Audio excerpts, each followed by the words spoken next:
anything because it really doesn't need to be wired to anything.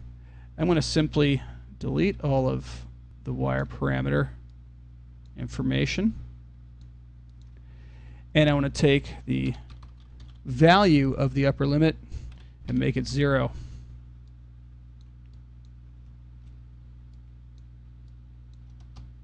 So now it's got a limit on it, and the limits are set to 0. So if we actually take a look at the limits here, they've been, whoops,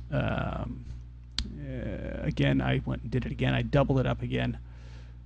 So let's just set it back, run that whole thing. There we go. The limits on these have been set to 0 now. So you can see the value has been set to 0.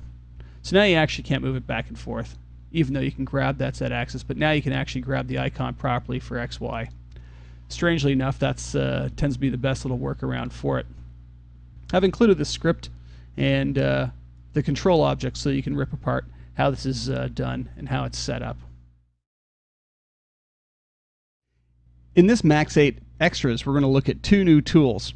One is the new script controller and how that functions, as well as a new tool that was added in Max 7 that I may not have covered because the initial 3 DVDs were done in Max 6, is the Expose Transform Helper. So what we're going to do is basic stretchy leg setup again. And we're going to start with typical leg. I'm just going to use a sphere control of mine just for the bottom of the leg here. And I'm just going to align it. And we're going to apply a point helper to the end of the leg. We're going to need to help get the distance, or else we'll get circular dependencies. I tend to do this anyways. I always tend to add in, essentially use my grouping function to throw in a point helper at the end of the leg, and so that the leg is now just parented to it and it's aligned up to it. From the thigh bone down to the ankle, I'm going to place a high solver. Just reduce the size of the goal. And I'm going to parent that up to our control object. And let's just go ahead and animate this a little bit so we can see it working. And then I'm going to stretch it down too far, take it down below the ground. So got a little bit of animation on it as it goes up and down. Now what we're going to do is we're going to use an Expose Transform Helper, which is under the helpers, Expose TM. And this Expose TM helper, you can see, has a whole lot of parameters to it that are currently blank. It's because what it's designed to do is actually expose data about objects for their transforms. So I'm just going to turn on axis tripod so we know. I usually throw that on for the Expose TM helpers. And what we're going to do is we're going to use this to get the distance between the top of the leg and the control object. Now we could do that in script again and we could find that distance, but this is just one example of how to use this. The exposed node, I'm going to pick as the top.